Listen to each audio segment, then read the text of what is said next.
말씀 봅시다. 고린도전서 2장 1절에서 5절까지 교독하겠습니다.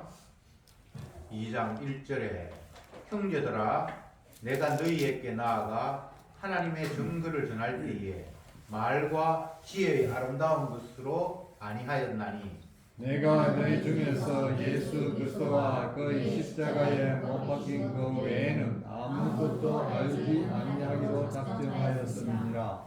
내가 너희 가운데 거할 때에 약하며 두려워하며 심히 떨었노라. 내 말과 내 저감이 진리의 힘으로 말로 하지 아니하고 다만 성령의 나타남과 능력으로 하여 너희 믿음이 사람의 지혜에 있지 아니하고 다만 하나님의 능력이 있게 하려 하였노라. 아멘. 아멘.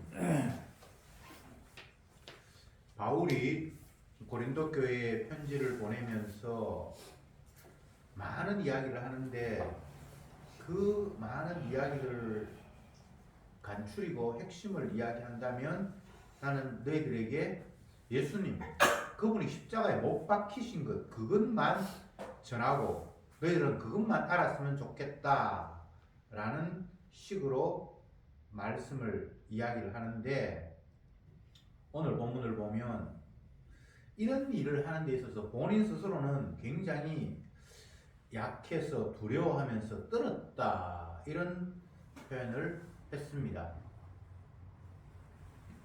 물론 약하다, 떨었다, 두려워했다 이런 이야기들이 인간적인 관점에서 바울이 약할 수도 있고 또 소심할 수도 있고 여러 가지가 있을 수 있습니다만 그런 측면은 아니고요. 계속해서 바울은 하고 싶은 이야기가 하나님의 기쁜 소식, 복음은 사람의 능력과 지혜로 말솜씨로 전해지는 것은 아니고 주의 능력이 복음을 전한다. 그런 관점에서 나는 두려웠고 떨었고 힘이 약했다. 이런 식의 이야기를 펼치고 있습니다. 1절을 다시 보겠습니다. 형제들아 내가 너희에게 나아가 하나님의 증거를 전할 때에 말과 지혜의 아름다운 것으로 아니하였나니 이렇게 말하고 있습니다. 지금은 이거 편지 글이니까 내가 글을 보내는데 옛날 내가 너희들을 만나서 복음을 전할 그럴 때에 내가 내 말솜씨나 그런 것들로 너희들에게 복음을 전한 것은 아니었다라고 이야기합니다. 왜? 분명히 본인이 말을 했고 그들에게 말로 설명을 했을 텐데 내가 말로 너희들에게 복음을 전하는 것은 아니다. 이렇게 이야기를 했는가? 지금 편지도 그리고 이걸 다르게 이야기하면 또 말이 되기도 하고 예전에 직접 만났을 때는 편지가 아니라 말을 하면서 예수님을 설명을 했고 하나님의 비밀을 설명을 했는데 말의 지혜로 한 게 아니다라고 이렇게 부정을 해버리면 도대체 무슨 이야기인가? 도저히 이 이야기 자체가 인간의 입장에서는 용납이 안 되고 지금 횡설수설하는 것 같은 그런 느낌이 들지 않습니까? 바울이 분명히 고린도 교회에 1년 6개월 동안 유하면서 복음을 전했다고 하는데 복음을 전하는 것은 말로 하는 거잖아요. 그래서 자기는 말로 안 전했대요. 그러니까 이것은 인간의 관점에서 이해하려고 해도 도저히 이해할 수 없는 말을 지금 바울이 하고 있습니다. 바울이 하고 싶은 이야기는 하나님의 증거를 전할 때에 이 증거는 하나님의 비밀을 전할 때에 말과 지혜의 아름다운 것으로 아니했다.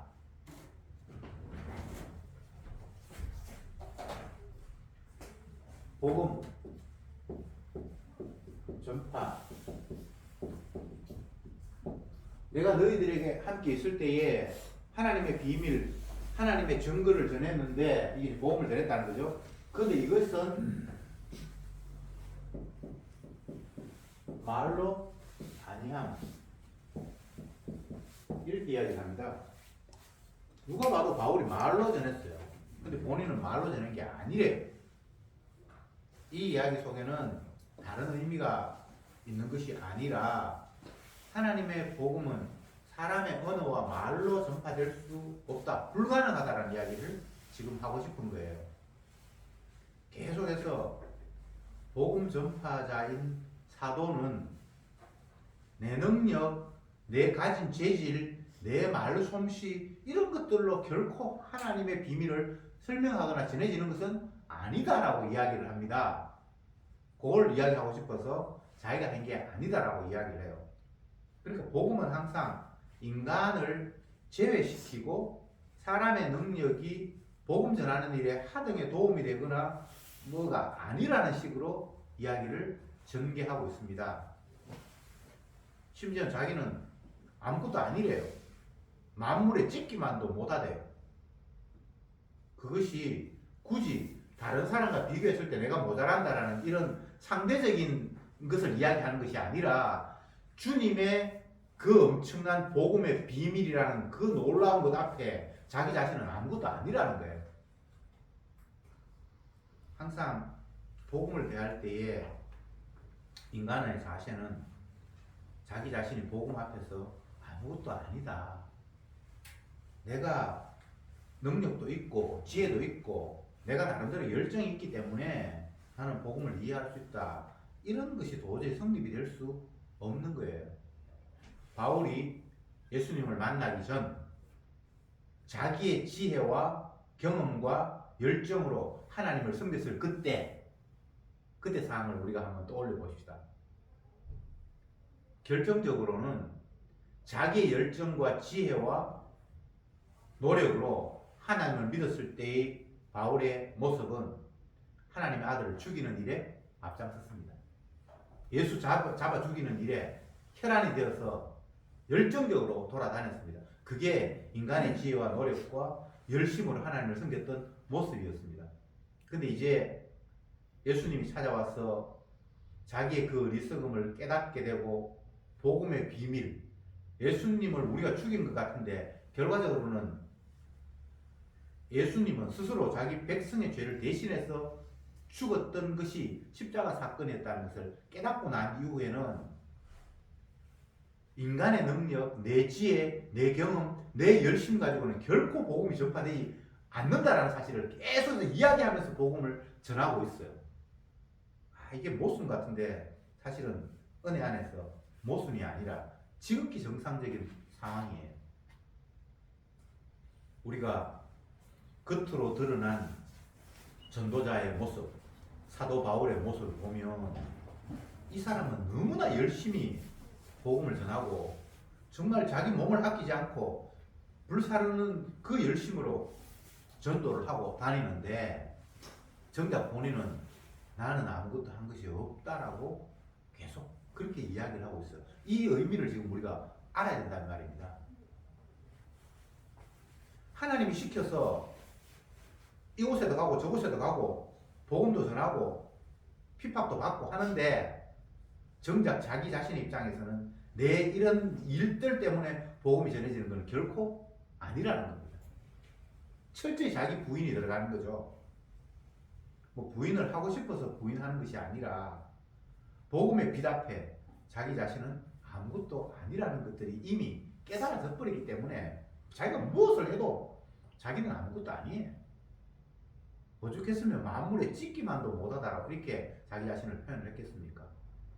나는 포행자요, 강도요, 살인자요, 하나님의 아들을 잡아 죽인 자다라고 이야기했기 때문에 지금 정반대로 바뀌어서 십자가의 복음, 하늘나라의 비밀을 이야기하는데 이게 지금 내가 말로 하는 것 같지만 이게 내 말 솜씨로는 결코 전해질 수 없는 놀라운 것이다 라고 바울이 이야기하고 있습니다.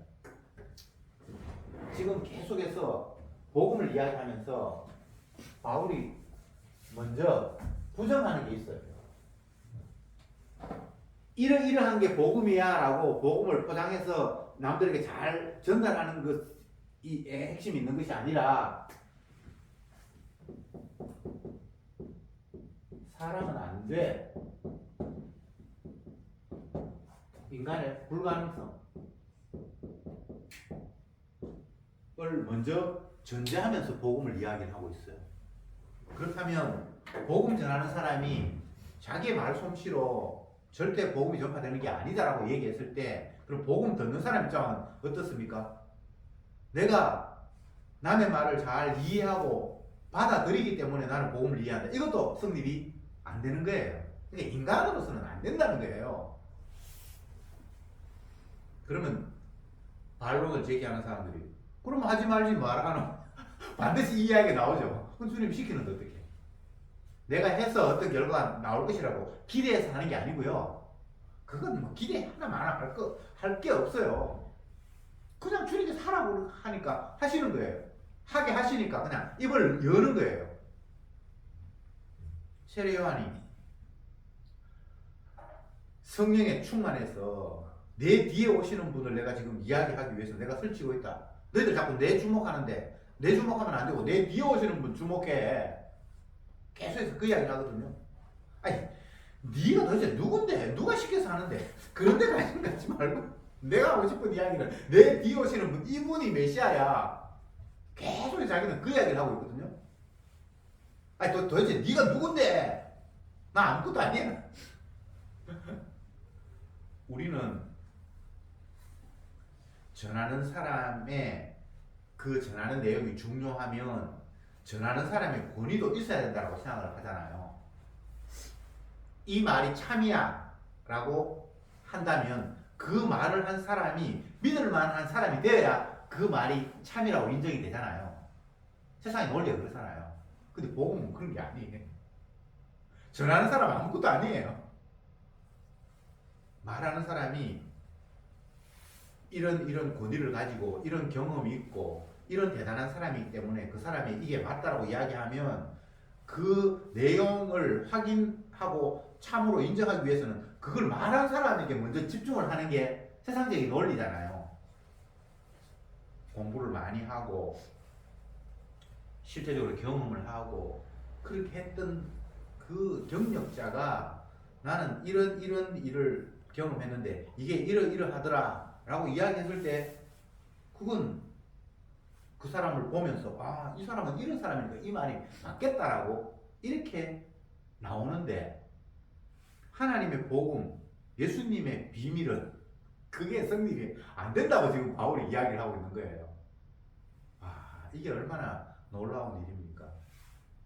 그래서 예수님도 어린아이, 젖먹이 어린아이들이 복음을 전한다 이렇게 이야기를 해요. 능력 가진 사람, 지혜 가진 사람, 대단한 사람이 복음을 전하는 것이 아니라 하나님께서는 젖먹이를 통해서 복음을 전하신다. 그 말은 능력 없어야만 복음 전한다 그 이야기가 아니고 전하는 사람은 아무것도 아니라는 거예요. 우리가 하나님의 말씀을 대할 때에 늘 이런 마음이 있어야지 제대로 복음에 접근할 수가 있어요. 보통 교회에서 담임 목사를 청빙을 할 때에 뽑을 때에 개척교회 같으면 뭐 시작한 그 사람이 시작을 했으니까 누가 뽑고 말고가 아니라 이제 그 목사가 뭐 은퇴를 했다든지 어떤 일이 있어서 유고가 생겨서 목사를 청빙할 때에 제가 옛날 있었던 일을 떠올려 보면 그때는 교회가 사람이 많이 모였어요. 1,몇백 명이 모였어요. 그랬는데 담임 목사를 원래 있던 목사가 이제 떠나가게 됐고 새로운 목사를 청빙을 하는데 조건이 기독교 신문 같은 게 그런데 이제 목사 청빙 그걸 내요. 낼 때 어떻게 하냐? 조건이 1. 외국에서 박사학위 소지자. 이게 첫 번째 조건이에요. 야, 교회가 진짜 세속적이죠. 교회가 마치 신앙인인 것처럼 우리는 하나님의 능력을 믿는다고 이야기하면서 실제적으로 일어나는 현상에서는 그렇지가 않아요. 왜? 우리보다 그래도 더 많이 배운 사람이 이야기를 해야 그게 먹혀들지. 초등학교 겨우 나온 사람이 목사라고 하면 우리가 먹혀들겠냐? 첫 번째는 학위, 두 번째는 나이예요. 너무 어려도 안 되고 너무 늙은 사람도 안 돼. 50대 초반. 60대 되면 이제 은퇴할 때 다리가 뭐, 지 몸도 못 가누기가 안 되고, 30대 이런 건 너무 또 철없이 젊어서 안 되고, 이게 순전히 인간적인 거예요. 이게 지금 꾸며서 하는 이야기가 아닙니다. 지금 우리 주변에 뭐 만약에 뭐 교회라고 하면 물론 뭐 주님께서 인정하시는 교회는 아니지만 세상 사람들이 말하는 교회라고 할 때 한번 보세요. 그렇지 않은가? 그리고 목사가 이제 퇴임하게 되어서 물러간다. 그러면 그 목사도 조건 내세워요. 내 퇴직금 몇 억 달라고. 그냥 세상하고 똑같은 거예요. 그런데 정작 복음을 전하는 사도의 이 이야기를 들어보면 인간이 완전히 제외되거든요. 하나님의 복음 앞에 인간은 아무것도 아니라는 거예요. 자기가 지금 주님 앞에 끌려다니면서 열심히 하고 있는데도 불구하고 내 말 이걸로 복음을 절대 전하지 않는다는 거예요. 이게 이론이 아니라 실질적으로 하나님의 능력 앞에 끌려가는 사람이니까 이 이야기를 할 수 있는 거예요. 바울만큼 열심히 살았던 사람은 없어요. 옛날 다른 주님 섬길 때도 지 나름대로 하나님을 섬길 때도 열심히 했고요. 똑똑한 사람이고 배웠고 열정적인 사람이에요. 근데 주님 앞에 붙들려와서 이제 진짜 복음을 알게 됐을 때도 여전히 게으르면서 아니 나는 아무것도 못해. 주님께서 다 알아서 하실 거야 라고 노는 사람이 아니에요. 정말 뭐 여기 성경에 나타난 대로도 하면 전도 여행을 그 당시에는 자기가 갈 수 있는 뭐 지금 비행기 타고 갔으면 전 세계를 돌아다녔겠지만 그 당시에 배 타고 갔으니까 자기가 다 돌아다닐 수 있는 그 영역 위에서 3번이나 돌아다니면서 복음을 전하고 그것도 일부러 지가 끝내고 싶어서 끝낸 게 아니라 로마의 푸잘루에 가서 마지막으로 자기 생명이 끝나니까 더 이상 못 전했지 죽도록 그냥 돌아다니면서 복음을 전했거든요. 그래서 다니면서 뭐 강의 위험과 강도의 위험과 굶주림과 뭐 매맞음과 옥에 갇힘과 수많은 일을 경험했다고 자기 이야기하잖아요. 근데 자기 열심히 복음을 이해하는데 전하는데 아무런 도움이 아니고 이렇게 자기를 부인해요. 이게 복음이 만든 주님의 도구가 된 자의 모습이에요. 겸손 아닙니다. 실제로 지가 아무리 이야기해도 내 이야기 가지고 복음 받는 이런 경우는 없는 거예요.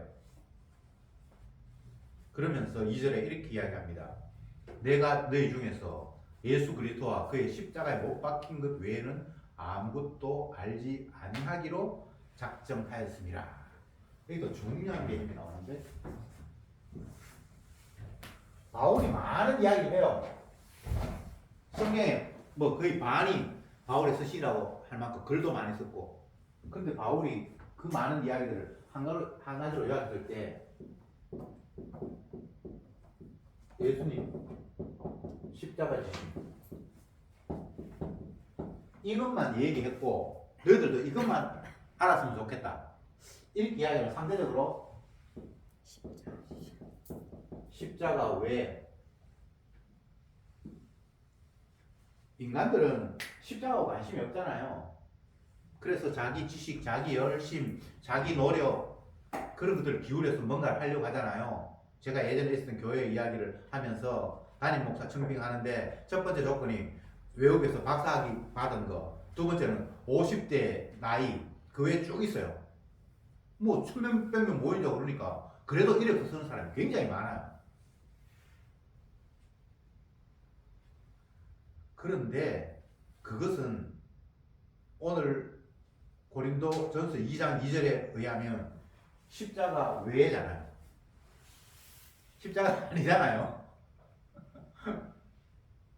근데 바울은 십자가만 난 너희들이 알았으면 좋겠고 나는 그것만 이야기했다는 거예요.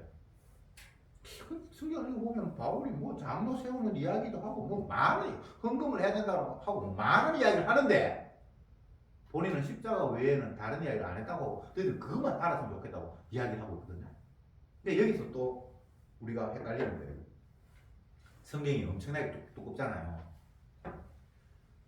예수님 당시에 아직은 신약 성경이 안 만들어졌으니까 사도들이 나중에 예수님 이후에 신약 성경을 썼으니까 예수님 당시에는 구약밖에 없잖아요. 구약만 해도 창세기부터 말라기까지 양이 엄청나요. 오만 이야기를 다 해놨어요. 이스라엘의 역사를 이야기했고 뭐 많은 이야기를 했는데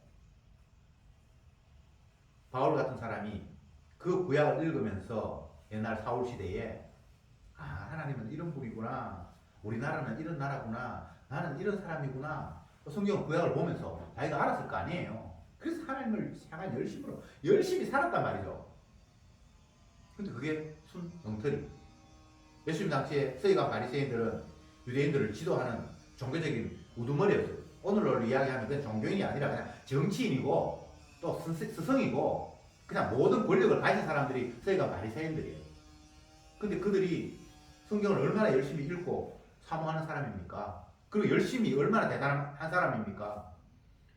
성경에는 예수님께서 그들을 외식한다고 했지 인간적인 차원에서는 외식이 아니에요. 정말 열심히 했어요. 자기가 믿는 바를 실천하며 살았어요.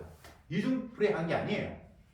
금식하고 일에 2번 금식하고 하루에 3번 기도하고 구제하고 11조하고 이 삶이 얼마나 이 육신 관점에서 힘든 삶입니까? 그거 외식으로 안 했어요. 진짜 진심으로 그들은 그렇게 했어요.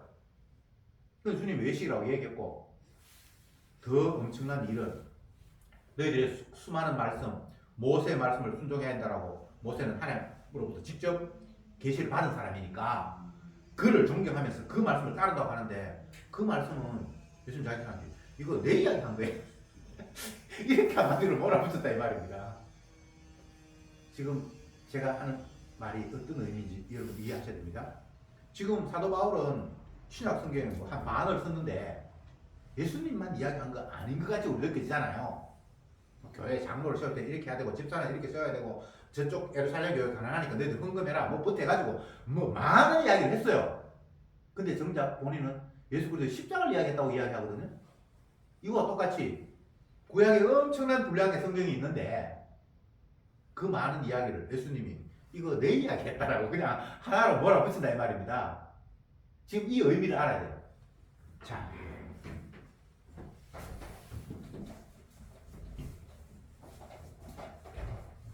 예수님 오시기 전에 구약 성경이죠. 이걸 한마디로 또 이야기하면 그냥 모세의 글이라고 이렇게 볼 수도 있어요. 모세하고 글이 다는 아닌데 모세가 직접 하나님 받아서 기록한 게 핵심이잖아요. 구약에. 나머지 그걸 다 설명했다고 하면서 그냥 서기관 바리새인들은 모세가 그렇게 안 했는데라고 예수님한테 따졌잖아요. 근데 정작 예수님이 뭐라고 이야기합니까? 이 전체는 나를 증거하는 것이다. 이렇게 얘기를 해버렸어요. 구약에 많은 이야기, 모세 이야기가 예수님 자기 이야기 했대요. 이게 맞잖아요. 아닙니까? 모든 성경은 예수님 이야기한 거예요. 하나님의 아들, 메시아에 대해서 이야기한 거예요. 그런데 이걸 갖다가 바울은 신약에서 똑같은 이야기 합니다. 예수님 십자가 지심 그거 말고는 너희들이 알 필요도 없고 내가 전하는 그게 다라는 거예요. 성경은 그 이야기예요. 구약도 예수님 이야기, 신약도 예수님이 십자가 못 박혀 죽었다는 이야기. 그것 외에 다른 이야기가 없다는 거예요. 근데 사람들 성경 펴놓고 뭐 이사 갈 때는 이런 말씀, 뭐 군대 갈 때는 이런 말씀, 사업 개업할 때는 이런 말씀 온갖 게 다 있잖아요. 근데 그 이야기 없다. 그냥 예수님이 십자가에 죽었다는 그 이야기를 하고 있다는 거예요. 이건 뭐 인간의 지혜로는 깨달아지는 건 아니고요. 성령께서 알게 하셨을 때 이게 결국은 예수님 십자가를 이야기했구나 라고 깨닫는 거죠. 아침에 교회 오기 전에 요나서를 또 읽는데 요나가 3장밖에 안 돼요. 근데 요나가 하나님의 계시를 받아서 니느웨에 가서 복음을 전해라. 니느웨는 아수르의 수도입니다. 아수르가 남쪽 유다를, 북쪽 이스라엘을 멸망시킨 나라가 아수르예요. 자기 나라를 파괴한 나라. 그곳에 가서 복음을 전하라고 선지자에게 하나님 계시가 떨어졌단 말이에요. 요나가. 그래 요나가 아무리 자기 머리로 생각해봐도 이거 있을 수 없는 거예요. 하나님의 나라를 파괴한 나라가 저주받고 지옥 가야 되는데 그들 가가 복음 전하라 그러니까 자기 이 요나의 자기 능력 지혜로는 하나님이 시키는 일 자체가 이게 말도 안 되는 일이에요. 그래서 그래 뭐 어디를 갔든지 복음을 전해야지 싶어서 반대로 니네를 가는데 저도 만약에 일본으로 갈 텐데 중국을 가는 식으로 엉뚱한 반대로 가버렸어요. 뭐 복음을 전해야 되니까 하나님 기쁜 소식을 전해야 돼. 근데 내가 싫은 사람들 우리 민족을 멸망시킨 저놈들한테는 내가 천국 보내는 거 나는 도저히 마음에 안 들고 여러분 인간적으로 이해가 되잖아요. 선지자 아니라 뭐가 다 그냥 인간이에요. 그 성경에 일부러 그걸 기록해 놓은 거예요. 그렇게 갔는데 배를 타고 가는데 풍랑을 만나서 사람들이 다 막 다국적인 사람들이 배 타는가 봐요. 이 나라 가라 저 나라 가라. 그래서 막 자기 신을 향해서 신이여 우리를 살려주십시오 하면서 난리를 치는데 요나는 자고 있거든요. 어쨌든 그에게 야 너도 빨리 네 신한테 기도해라. 지금 우리가 죽을 지경이다. 그러니까 요나가 하는 이야기가 그런 문제가 아니고 내가 하나님 앞에 순종하지 않아서 이런 일이 벌어졌는데 나를 물에 집어 던져라. 그러면 풍랑 그친다. 이런 이야기가 있어요. 그거 참 희한하죠. 근데 집어 던지니까 진짜 풍랑이 그쳤는데 큰 물고기가 요나를 집어 삼켜서 3일을 물고기 뱃속에 있다가 나중에 물고기 뱃속에서 튀어나왔는데 보니까 지가 원래 안 가려고 했던 그쪽에 도착해 있는 거예요. 해변가에. 근데 그게 지금 중요한 게 아니고요. 신약 성경 보면 복음서에서 요나가 물고기 뱃속에 3일 있을 것처럼 인자가 3일 동안 무덤에 있으라 이렇게 얘기해요. 요나의 그 이야기를 예수님의 이야기라고 생각을 했겠습니까? 근데 예수님의 이야기를 하기 위해서 요나가 그때 그 시절에 있었고 그것도 3일 동안 물고기 뱃속에서 저주받으면서 지옥을 경험하는 거죠. 근데 그 모든 이야기가 예수님 이야기 하려고 밑에 다 밑밥 깔아놓은 이야기예요.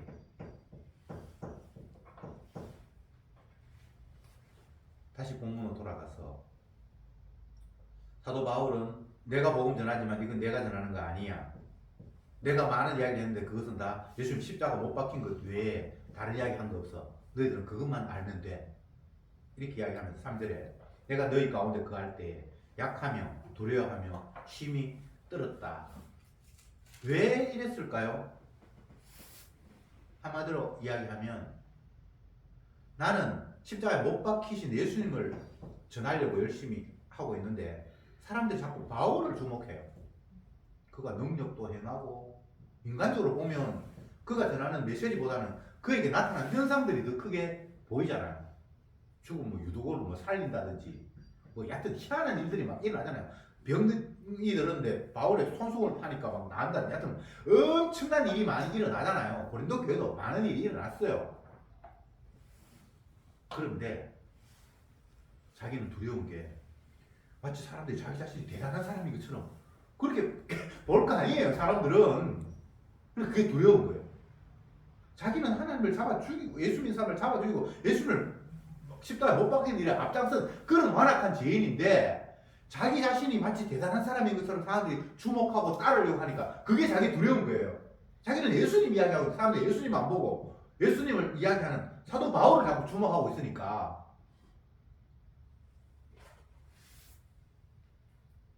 성도는 이런 마음이 있어요. 주님 앞에 사용당하면서 어떤 일이 일어났을 때 사람들이 그 사람을 주목하게 되고 그 사람이 대단하게 되고 저 사람 참 봉사 열심히 하네 헌신하네 사람을 주목하면서 칭찬할 수 있어요. 근데 정작 성도는 주님이 시켜서 했다면 그게 두려워야 돼요. 이건 내가 한 게 아닌데 자꾸 왜 나를 주목하지? 나는 십자가를 주님의 피 흘리심의 의미들을 전하고 싶은데 왜 자꾸 나에게 관심을 갖지? 이게 진짜 두려워야 돼요. 근데 가짜들은 두려운 게 아니라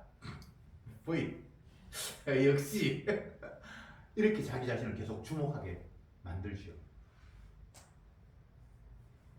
그래서 진짜와 가짜가 분명히 드러나는 겁니다.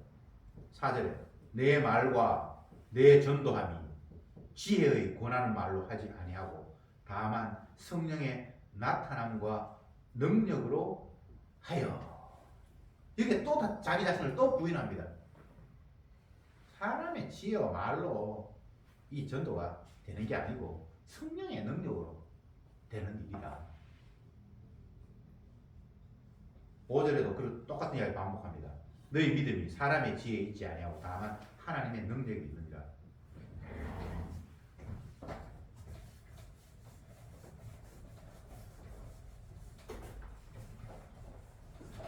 믿음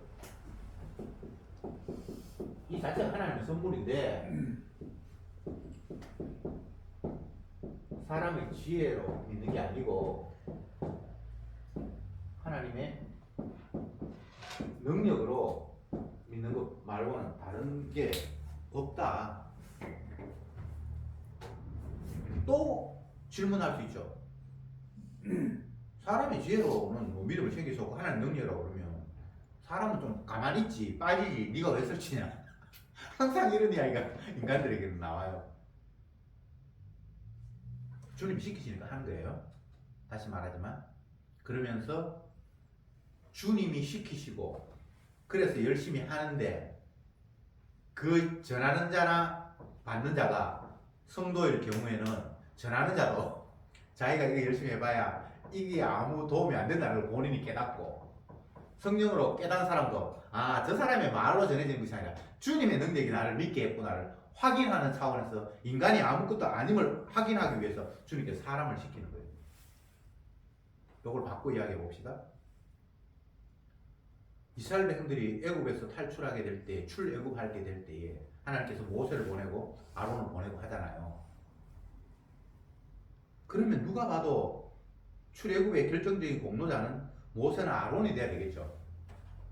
근데 정작 모세와 아론은 내가 아는 게 아니라는 걸 깨닫게 되고요.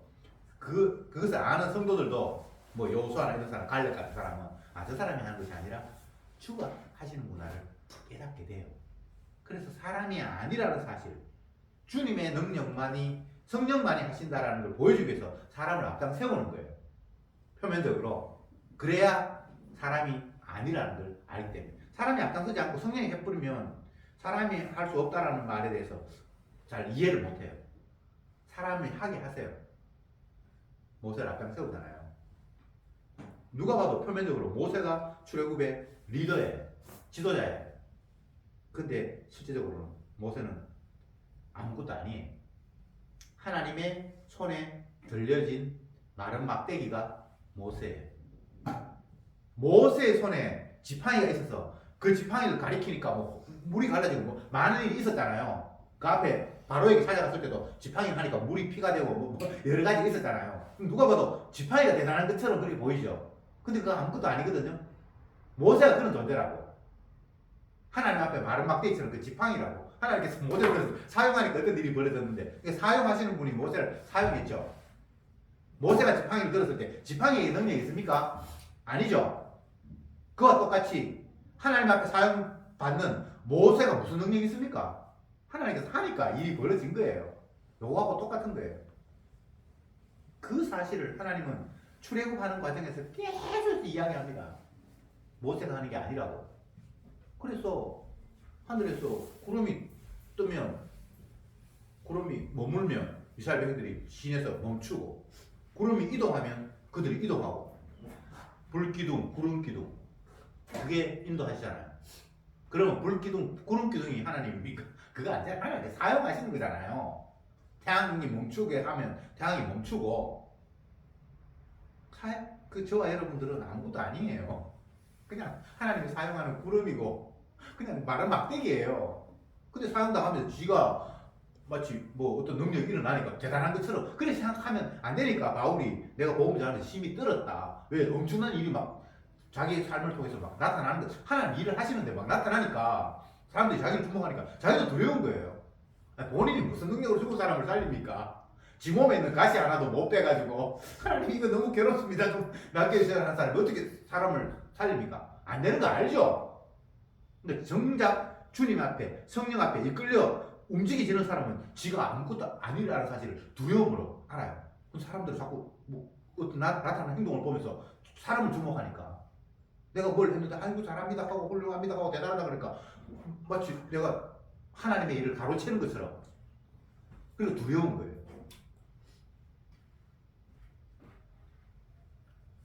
믿음은 사람의 지혜로 되는 게 아닙니다. 성령의 능력, 하나님의 능력으로만 되는 겁니다. 그러니까 우리는 이 삶을 평생을 살면서 내가 아니구나, 나는 아무것도 아니구나, 나는 말이 막대기도 못한 존재구나, 살았다 하는 이름은 있으나 죽은 자구나, 그러면서 죽은 자를 끌고 다니면서 일하시는 하나님의 능력이 부족한 나를 통해서 하나님께서 일을 하시면서 자기 자신이 했다라는 걸 보여주니까 이게 참으로 놀랍고 신기하고 감사한 거예요. 자질이 있어서 일을 시키는 게 아닙니다. 하나님의 능력 돋보이기 위해서 죽은 나를 그냥 활용하시는 거예요. 이것이 우리의 삶의 현장 속에서 날마다 감지될 때에 성도는 오로지 주님 앞에 감사할 뿐입니다. 내가 믿게 된 것이 이게 사람의 누가 뭐 전도해서가 아니라 하나님의 능력이 내게 찾아왔다는 거잖아. 그러니까 주님의 능력이 찾아왔으니까 이건 뭐 사람을 눈치 보고 누구에게 기죽고 할 이유가 없는 거예요. 사람들은 십자가를 못 믿어요. 왜? 십자가에는 지혜롭다고 할 만한 것이 하나도 없어요. 그냥 이게 어리석음이에요. 요것만 하고 이제 마칩시다.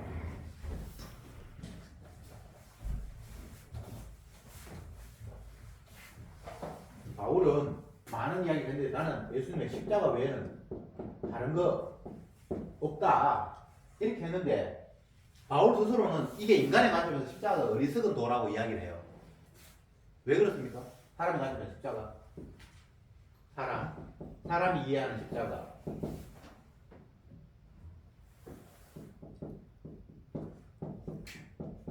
저주받을 자가 저주로 죽었다. 이게 사람들이 이해하는 십자가예요. 예수님을 왜 죽였죠? 자기가 하나님이라고 그러니까. 사람인데 하나님이 그러니까. 율법에 따라 저주받아서 죽은 거예요. 그게 십자가예요. 근데 진짜 사도에 성령 받은 성령의 사람들의 관점에서의 십자가는 자기 백성을 위한 죽음. 그러니까 성령 받은 사도는 예수님의 이 십자가 죽으심이 나를 구원한 유일한 하나님의 능력이 되어버린 거예요. 그러니까 다른 이야기 할 거 없어요. 그냥 주님이 십자가 죽고 돌아가셨다. 내 죄 때문에. 그것 외에 다른 기쁜 소식이 있다 없다? 없다. 그래서 바울은 나는 십자가 외에 너희들이 아무것도 알지 않기를 원하고 나는 이때까지 많이 이야기한 게 십자가 그것 말고는 다른 이야기 한 적이 없다라고 그냥 못을 박아버리는 거예요. 이게 복음이에요. 십자가 외에 제가 아까 다른 뭐 엉터리 교회 이야기했는데 그들이 하는 행동들은 십자가 외에예요. 박사회가 뭐가 필요합니까? 나이 50대 그냥 인간적인 생각이잖아요. 인간적인 생각. 그래서 예수님은 의도적으로 사람들의 지혜와는 정반대의 모습으로 복음을 드러내시는 작전을 편 거예요. 그래서 믿는 자 중에는 뭐 별 볼 일 없어요. 대단한 자도 없고. 왜? 의도적으로 하나님께서 그렇게 만드신 거예요. 사람의 능력이 구원과는 무관하다는 걸 보여주고 오직 주님의 희생이 자기 백성을 건진다는 것을 전해야 되기 때문에 의도적으로 주님께서 그런 모습을 취하는 거예요. 그러나 주님의 은혜가 없는 세상은 온통 사람의 지혜와 사람들이 봤을 때에 그럴싸한 것, 믿을 만한 것, 그런 것이 있을 때만 그걸 수용하잖아요. 그것은 하나님이 주신 선물의 믿음이 아니죠. 믿을 만해서 믿는데 그건 선물이 아니잖아요. 도저히 믿을 수가 없어요. 나를 구원할 사람이 예수 당시에 죽으면 구원할 수 있습니까? 없습니까? 안 되지. 내가 지금 죽어가는데 나를 건질 사람은 건강한데 나를 끄집어내야 되는데 내가 구원할 사람 자기가 죽는데 이거는 구원자가 아니잖아요. 이게 주님이 사용하시는 방법이라고. 사람의 생각과 논리로는 도저히 이게 설명이 안 되는 방식으로 내가 믿었다. 내가 아무리 따져봐도 그거는 확실하네. 이건 내가 믿을 만하네 해서 믿는 거는 그건 성경이 이야기하는 믿음이 아니에요. 죽었다 깨어나도 인간의 상식으로는 믿을 수가 없어. 그런데 믿어졌어. 그건 하나님이 하셨다. 이렇게 결론적으로 된다 이 말입니다. 그러니 이게 얼마나 감사한 일이에요. 똑똑한 것도 필요 없고요. 경험도 필요 없고요. 지식도 필요 없고요. 그냥 선물을 받았냐 못 받았냐 그 문제예요. 이건 우리가 할 일이 아닙니다.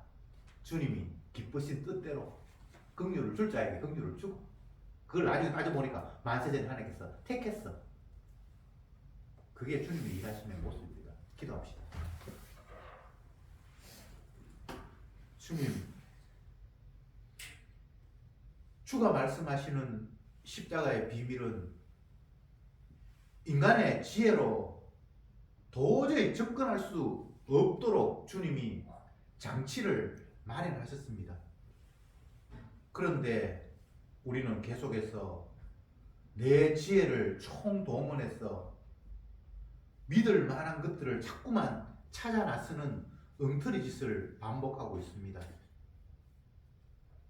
주님의 대신 저주받으심, 십자가 심 외에는 복이 없는데 우리는 내가 원하는 거 갖게 되고 생기게 되면 그것이 복이라고 자꾸만 인정하고 싶은 십자가 외의 쪽으로 자꾸만 내 마음이 빠져갑니다.